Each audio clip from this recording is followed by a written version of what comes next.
જય સ્વામિનારાયણ વિદ્યાર્થી મિત્રો, લાસ્ટ વિડીયોની અંદર આપણે ધોરણ 9 ગણિત એમાં સ્વાધ્યાયની અંદર પહેલો પ્રશ્ન એટલે કે ખાલી જગ્યા છે એ આપણે સોલ્યુશન મેળવ્યું. જરૂર પડી હતી ત્યાં બધી જગ્યાએ રફકામ કરીને આપને સમજાવવાનો પણ પ્રયત્ન કર્યો હતો. આજે આપણે જોવાના છીએ પ્રશ્ન બીજો કે નીચેના પ્રત્યેક પ્રશ્નનો જવાબ એક સંખ્યા અથવા શબ્દમાં અથવા વાક્યમાં આપો. બરાબર, જરૂર પડે તે આપણે ગણતરી કરીશું, પણ તમે જો ટેસ્ટ કે પરીક્ષાની અંદર લખતા હો ત્યારે ગણતરી રફકામની અંદર કરવાની. તમારે ફક્ત પેપરની અંદર તો જવાબ જ લખવાના થશે, લાસ્ટ જે જવાબ હોય છે. બરાબર, ચલો તો હવે અહીંયા આપણે છે પહેલો પ્રશ્ન, બીજા પ્રશ્નનો પહેલો, પાય એ કેવી સંખ્યા છે? અને પાછું ઓપ્શન પણ આપે છે, સમય કે અસમય.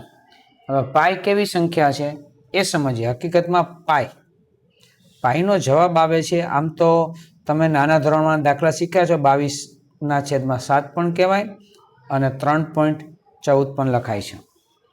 બરાબર, પણ અહીંયા આ બેમાંથી એક પણ કિંમત ધ્યાનમાં લેવાની નથી. આપણે ફક્ત યાદ રાખીશું કે ભાઈ પાય આવે તો પાય એ અસમય સંખ્યા છે. નિયમ પ્રમાણે કેવી સંખ્યા છે? અસમય સંખ્યા છે.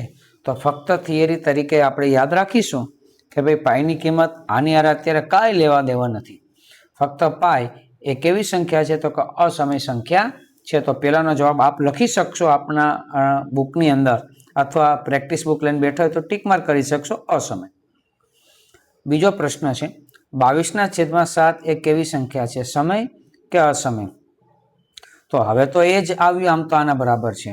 તો આપને એવું લાગે સાહેબ પાય અસમય કીધી તો 22/7 પણ અસમય થાય ને?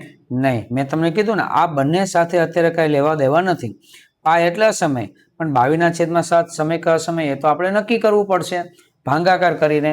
ચાલો એ આપણે શીખીએ કઈ રીતે. જો ભાગાકાર આપણે કરતા પોઈન્ટ પછી લિમિટેડ સંખ્યા તો સમય સંખ્યા આપણે કહેશું 22/7, 7 3 21.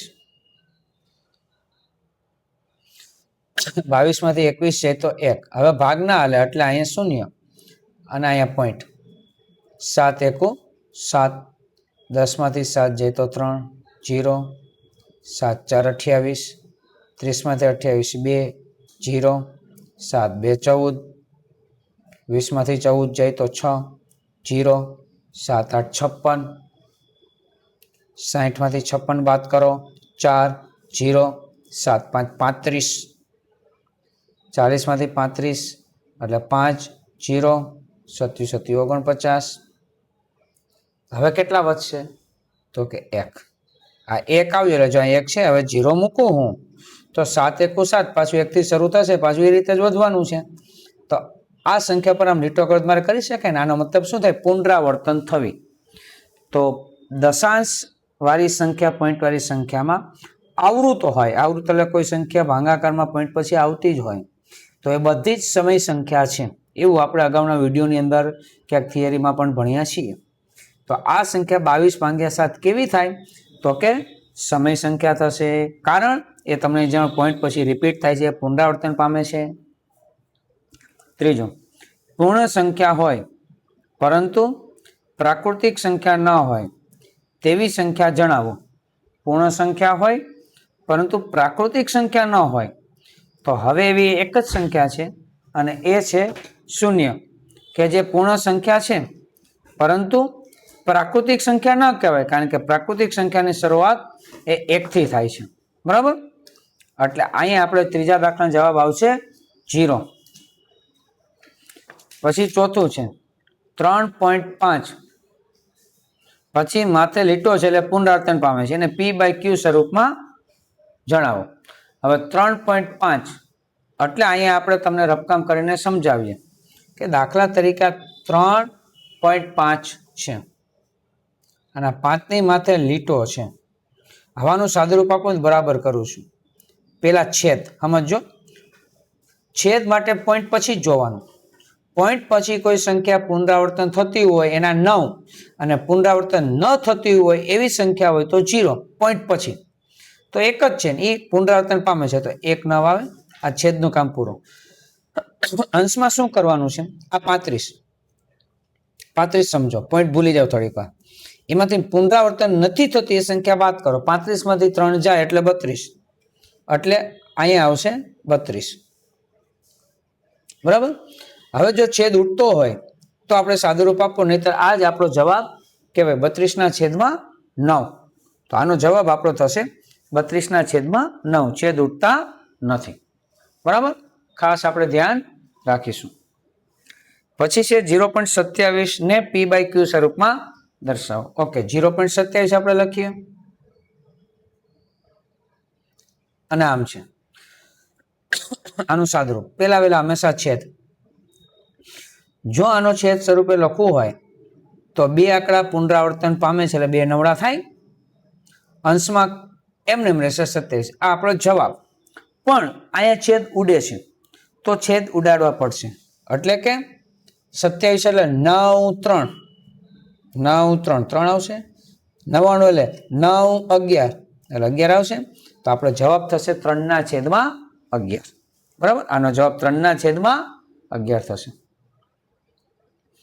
હવે છે 1/7 નું દશાંશ સ્વરૂપ શાંત હોય કે અનંત આવૃત. એવું જાણો કે તો 1/7 એ આપણે કરવું પડશે 1/7. એ આપણે કરવું પડે. દાખલા તરીકે અહીં કરું છું, આ 1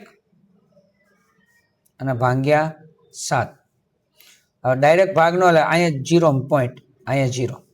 7 એકુ 7, 3 વધશે 0, 7 4 28, 2 વધે 0, 7 2 14, 6 વધે 0, 7 8 56, 4 વધે 0, 7 5 35, 5 વધે 0, 77 49, હવે 1 અને 0. તો અહીંયા આવ્યું એવું જ આવજો અહીંયા. અને હવે 1 એટલે 1 પાછું આવી ગયું. તો આને આ સંખ્યા પુનરાવર્તન થાય. તો પુનરાવર્તન થાય એનું શું કહેવાય? આવૃત. તો અહીંયા છે 1/7 નો દશાંશ સ્વરૂપ કેવું થાય? અનંત આવૃત. કારણ કે એ અનંત સુધી જશે અને ભાગાકાર ચાલ્ય જ રાખશે, એને કહેવાય અનંત આવૃત. બરાબર. ચલો, 0.37 એ સમય સંખ્યા છે કે અસમય સંખ્યા છે? ઓકે, જો આવૃત હોય ને, આવું માથે લીટો હોય એ બધી સમય સંખ્યા. તો અહીં માથે લીટો એટલે પુનરાવર્તન થાય છે, એને કેવી સંખ્યા ગણવી? સમય સંખ્યા. 8 નો વર્ગ પ્લસ 15 નો વર્ગ સમય સંખ્યા છે કે અસમય સંખ્યા? તો 8 નો વર્ગ એટલે 64, 15 નો વર્ગ 225, 64 પ્લસ 225 એટલે 289. 289 નો વર્ગમૂળ નીકળે? હા સાહેબ, નીકળે છે. કેટલું થાય? 17. તો 17 એ વર્ગમૂળ નીકળી ગયું એટલે પૂર્ણાંક સંખ્યા થઈ ગઈ. તો એને કેવી સંખ્યા કહેવાય? સમય સંખ્યા કહે છે. સમય. 8 પ્લસ 15 સરવાળો 23. 23 નું વર્ગમૂળ નીકળે? તો કે ના સાહેબ, નો નીકળે, નથી નીકળતું. તો કેવી સંખ્યા કહેવાય? અસમય સંખ્યા કહેવી જ પડે. પછી 3.823 ને ટૂંકમાં લખો. તો ટૂંકમાં શું લખાય? જોજો અહીંયા ખાસ, આ 3.8 પછી 2 3 પછી 2 3 2 3 પુનરાવર્તન પામે તો માથે લીટો કરું 2 3 એ પુનરાવર્તન પામે છે. તો આને ટૂંકમાં આ રીતે લખી શકાય. ચાલો, ખાલી જગ્યા પૂરી થઈ. નેક્સ્ટ આપણે પ્રશ્ન છે MCQ એ ભણીએ.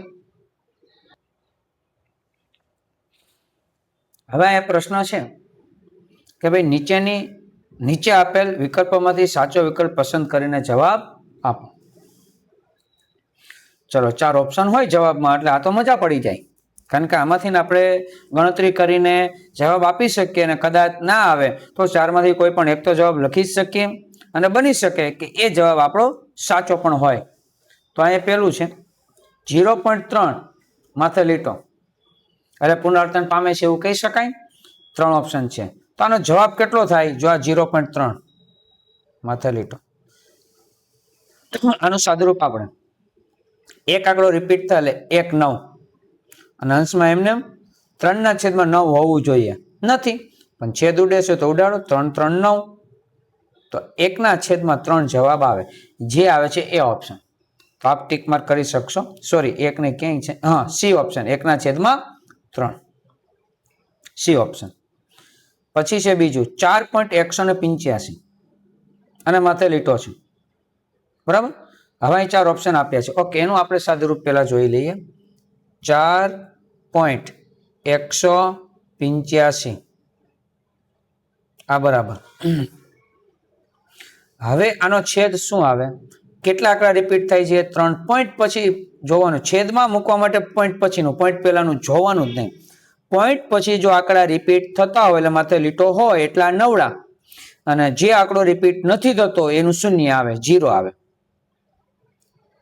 હવે અંશમાં રે આંકડો રિપીટ નથી થતો એ બાદ 4185 માંથી 4 બાદ કરો તો 4181 થાય, બરાબર. 4181 છેદમાં 999, બરાબર. હવે ઓપ્શનમાં હોવું જોઈએ, નથી. જો છેદમાં 999 છે પણ અંશમાં 85 છે એટલે આ નો જ આવે, સી ઓપ્શન નીકળી ગયો. છેદમાં 999 1000 થવાના એટલે બી પણ નીકળી ગયો. હવે આના છેદ ઉડા 999, કોઈ સંજોગે 990 થાય નહીં. 999 એટલે 111 ગુણ્યા 9 થાય, આવું કંઈક થાય, પણ ખાલી 9 તો ઘટે જ નહીં એટલે આપણને જવાબ આ જ આવે. પણ આપણે હજી ગણતરી કરીએ કે ભાઈ આને આ રીતે શા માટે લખી શકાય, તો બરાબર લખું છું. અહીં લખું છું 27 ગુણ્યા 37 જ્યારે કરશો ને ત્યારે આવશે, અને 113 ગુણ્યા જ્યારે 37 કરશો ત્યારે આવશે. અંશ અને છેદમાં 37 ઉડી જશે, તો વધ્યું 113 ના છેદમાં 27, જે પણ ઓપ્શનમાં નથી. પણ એને આ રીતે ફેરવજો. 27 છેદમાં એમને રાખું છું. 27 એકુ 27, 27 દુ 54, 27 81, 27 4 108, 27 4 108, 108 પ્લસ 5 એટલે 113 થાય. એટલે જો આ થઈ ગયું 27 ચોખ્ખું 108 પ્લસ 5 એટલે 113 છેદમાં 27. તો આ ઓપ્શનની અંદર આપણે છે એ ઓપ્શન. જો આપણે એમસીક્યુ પણ ગોખવા નથી કે આમાં એ બી સી પરીક્ષામાં બદલાવી શકે છે અથવા એના જેવી રકમ પૂછે તો આપણે ગણતરી કરીને ખ્યાલ આવવો જોઈએ, માટે આપણે ગણતરી કરીએ છીએ. એક્ઝેક્ટ આ જ પૂછાય એવું નક્કી હોતું નથી. ત્રીજો, વર્ગમૂળ 5 પ્લસ વર્ગમૂળ 3, બીજા કૌંસમાં વર્ગમૂળ 5 માઇનસ વર્ગમૂળ 3 બરાબર ખાલી જગ્યા. ઓકે, બે કૌંસ છે. હવે અહીંયા તફાવતના અવયવ હોય એવું દેખાય છે, ફક્ત નિશાની બદલે છે, દેખાય છે ને. તો વર્ગમૂળ 5 નો વર્ગ 5, વર્ગમૂળ 3 નો વર્ગ 3, ફરજિયાત માઇનસ. આ જેનું વિસ્તરણ થાય, ફરીથી બોલું છું, જ્યારે તફાવતના અવયવ દેખાય, પ્રથમ પદનો વર્ગ ફરજિયાત માઇનસ બીજા પદનો વર્ગ. પ્રથમ પદ એટલે વર્ગમૂળ 5 નો વર્ગ ખાલી 5 ફરજિયાત માઇનસ, બીજા પદનો વર્ગ વર્ગમૂળ 3 નો વર્ગ 3, 5 માઇનસ 3, 5 માં 3 જાય તો 2 આવે, ડી ઓપ્શન. આપ ટીક માર્ક કરી શકશો. ચોથું, વર્ગમૂળ 50 છેદમાં વર્ગમૂળ 98 એ ખાલી જગ્યા સંખ્યા છે. હવે વર્ગમૂળ નીકળતું હોય તો સમય, તો જોતા તો એવું જ લાગે નથી નીકળતું સાહેબ, અસમય ટીક માર્ક કરો નહીં, થોભો ખમો રાહ જો. આનું આપણે સાદુરૂપ આપીએ છીએ. વર્ગમૂળ 50 છેદમાં વર્ગમૂળ 98. હવે 50 એટલે તો કે સાહેબ 25 ગુણ્યા 2 થાય, આ કરો. 98 એટલે સાહેબ 49 ગુણ્યા 2 થાય, કરો. 25 નો વર્ગમૂળ 5 નીકળે છે, બહાર કાઢો. વર્ગમૂળ 2 એમને 49 વર્ગમૂળ 7 થાય છે, બહાર કાઢો. અને આ વર્ગમૂળ 2 એમને વર્ગમૂળ 2 ઉડી જાય કે નહીં, તો વધ્યું 5/7. તો એને કેવી સંખ્યા કહેવાય? જો વર્ગમૂળ નીકળી ગયું, સાદુરૂપ થઈ ગયું, સમય સંખ્યા કહેવામાં આવશે. આ સમય સંખ્યા. પાંચમું, ઘાતની માથે ઘાત એટલે ઘાતના ગુણાકાર 3 2 6 માઇનસ 6 ઘાત. હવે એને પ્લસ કરવું તો શું કરવું પડે? છેદમાં લઈ જવી પડે, એટલે 1/5 ઘાત, ડી ઓપ્શન આવશે. છઠ્ઠું, 4 માઇનસ વર્ગમૂળ 5 નો સમયકારક અવયવ ખાલી જગ્યા છે. સમયકારક અવયવ કે તો માઇનસ હોય તો પ્લસ, તો આમાં પ્લસ દેખાય છે, સી ઓપ્શન. 4 પ્લસ વર્ગમૂળ 5, સી ઓપ્શન. સાતમું, 0.36. હવે આનું સાદુરૂપ હું અહીં લખું છું. આ 0.36 છની માથે લીટો છેદમાં પોઈન્ટ પછી કોઈ આંકડો રિપીટ પુનરાવર્તન થાય તો એના 9 અને તગડો પુનરાવર્તન નથી થતો એનું 0 છેદ પૂરો. અંશમાં આ 36 કહેવાય, પોઈન્ટ કાઢી નાખો તો જે પુનરાવર્તન નથી થતો હંમેશા બાદ. 36 માંથી 3 બાદ કરો 33 આવે. આ ઓપ્શનમાં હોવો જોઈએ પણ ઓપ્શનમાં નથી. 33 ના છેદમાં 90 નથી તો છેદ ઉડે છે. 11 તેરી 33 એટલે 11 30 તેરી 90 એટલે 30. 11 ના છેદમાં 30 ઓપ્શનમાં ગોતો. આ છે ડી ઓપ્શન આવશે. 11 ના છેદમાં 30. બરાબર. એના પછી આપણે આગળ જોઈએ 5 નો વર્ગ પ્લસ 12 નો વર્ગ એ ખાલી જગ્યા સંખ્યા છે. 5 નો વર્ગ 25, 12 નો વર્ગ 144, 144 ગુણ્યા પ્લસ 25 એટલે 169. 169 નો વર્ગમૂળ નીકળે. આ સાહેબ નીકળે કેટલું થાય 13. તો વર્ગમૂળ નીકળી ગયું. કેવી સંખ્યા કહેવાય? સમય સંખ્યા કહેવાય. પણ સમય ઓપ્શનમાં નથી. જોજો તો 13 ને અસમય કહેવાય નહીં. ઋણ માઇનસ છે નહીં. અપૂર્ણાંક છે ના. તો પ્રાકૃતિક તો કહેવાય જ. 13 એ પ્રાકૃતિક સંખ્યા છે. ડી ઓપ્શન આવશે. ડી. 9 વર્ગમૂળ 5 પ્લસ વર્ગમૂળ 5 એ ખાલી જગ્યા સંખ્યા છે. ઓકે. બેનો સરવાળો તો વર્ગમૂળ 5 પ્લસ વર્ગમૂળ 5 એટલે કેટલા લખાય? તો કે 2 વખત વર્ગમૂળ 5. 2 વખત વર્ગમૂળ 5 આવું લખાય. 2 વખત વર્ગમૂળ 5. બરાબર. તો આમ લખાય ને 2 વર્ગમૂળ 5 આમ લખાય. જો આવાનું વર્ગમૂળ તો નીકળવાનું જ નથી. તો કેવી સંખ્યા કહેવાય? અસમિક સંખ્યા કહેવાય છે. 10 વર્ગમૂળ 5 પ્લસ 3 એનો સ્ક્વેર એ ખાલી જગ્યા સંખ્યા છે. 2 પદ ઉપર સ્ક્વેર હોય ત્યારે શું લખાય? ત્યારે એનું વિસ્તરણ કરું છું. સમજો ખાસ. 2 પદ ઉપર સ્ક્વેર હોય ત્યારે જો આમ થાય પ્રથમ પદનો વર્ગ પ્લસ હોય તો પ્લસ, માઇનસ હોય તો માઇનસ. 2 ગુણ્યા પ્રથમ પદ ગુણ્યા બીજું પદ પ્લસ બીજા પદનો વર્ગ. વર્ગમૂળ 5 નો વર્ગ 5 પ્લસ 2 3 6 6 વર્ગમૂળ 5 પ્લસ 3 નો વર્ગ 9 9 ને 5 14 પ્લસ 6 વર્ગમૂળ 5 થાય. તો હવે આ એક સંખ્યા કહેવાય. તો આનું વર્ગમૂળ તો નીકળવાનું નથી. તો કેવી સંખ્યા કહેવાય? અસમય સંખ્યા કહેવાય સાહેબ. તો લખો ડી ઓપ્શન અસમય સંખ્યા. 11 વર્ગમૂળ 5 ગુણ્યા વર્ગમૂળ 5 એ ખાલી જગ્યા સંખ્યા છે. અચ્છા વર્ગમૂળ 5 વર્ગમૂળ પચું 25 અને વર્ગમૂળની અંદર 25 નો વર્ગમૂળ 5 તો સમય સંખ્યા કહેવાય. સમય છે ના સાહેબ ઓપ્શનમાં તો નથી. અચ્છા તો એને અસમય કહેવાય. 5 ને અસમય તો નો જ કહેવાય.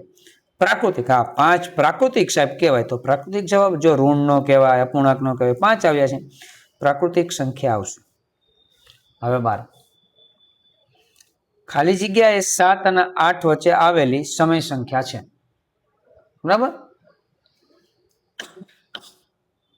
તો ખાલી જગ્યાએ તો કેમ ખબર પડે? ભાગાકાર કરવાનો. 33 ભાગ્યા 5 5 6 30 5 6 30 33 આપણે ભાગાકાર 6 પોઈન્ટ કઈક જવાબ આવે. મારે તો 7 અને 8 ની વચ્ચે 7 કરતા નાની નો ચાલે, 8 કરતા મોટી નો હાલે.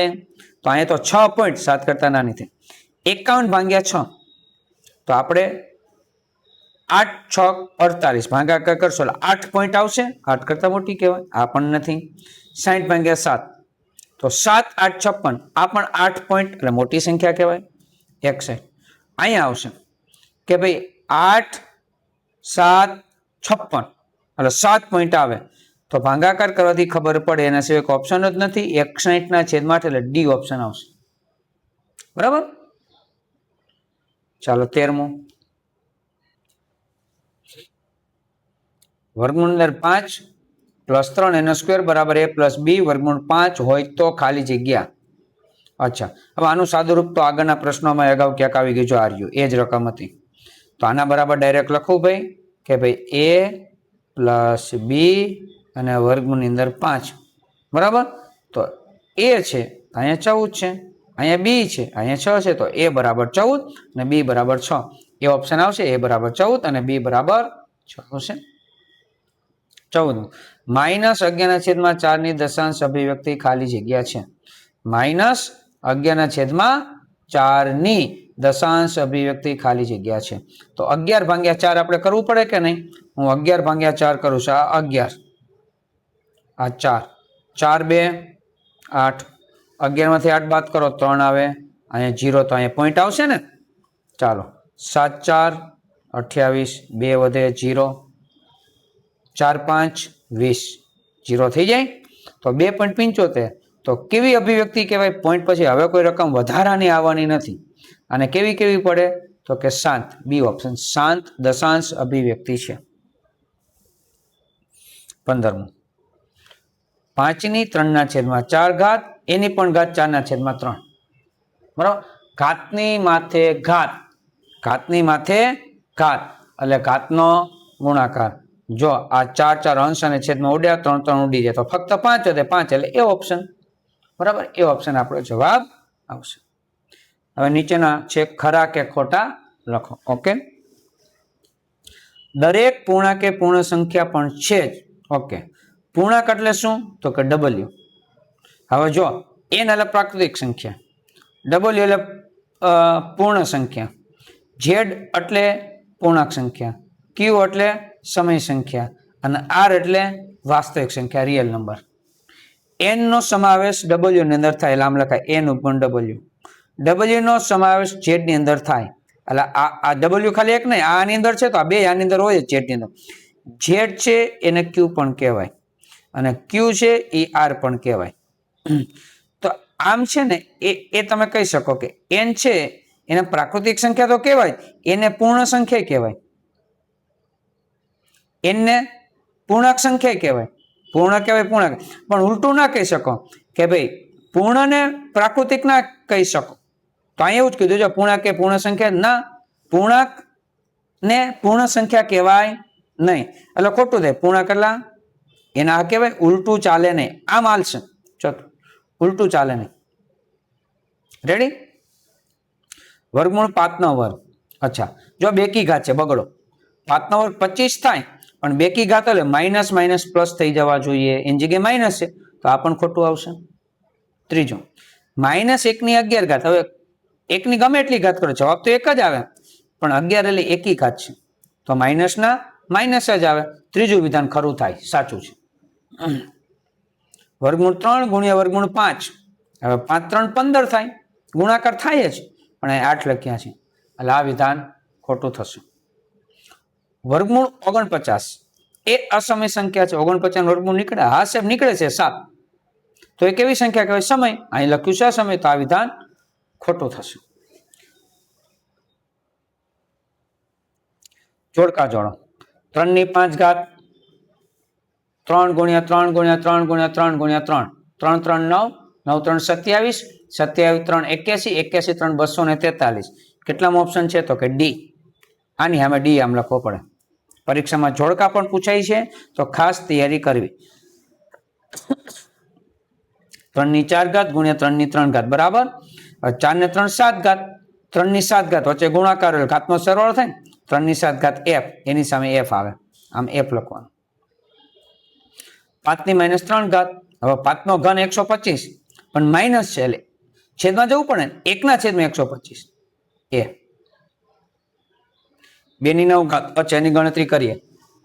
2/9, 4/3, 2/9 એમને 4 એટલે 2 નો વર્ગ, એનો ઘન હજી આમ નામ લખી શકે ને, આ 4 જ છે 2 નો વર્ગ એટલે આ 2/9 એમને. ઘાતની માથે ઘાત એટલે ઘાતનો ગુણાકાર, 3 2 6, 2/6. આધાર સરખો છે ભાગાકારમાં તો ઘાતની બાદ બાકી 9 માંથી 6 જાય તો 3 એટલે 2 નો ઘન. 2 નો ઘન કેટલો થાય? 8 થાય. કા 8 જવાબ ને કા 2 નો ઘન હોવું જોઈએ. તો ક્યાં છે? જો આ 2 નો ઘન છે, આય આની સામે આય. 3 પ્લસ વર્ગમૂળ 2 નો સમયકારક અવયવ. પ્લસ હોય તો માઇનસ, માઇનસ હોય તો પ્લસ, એને સમયકારક અવયવ કહેવાય.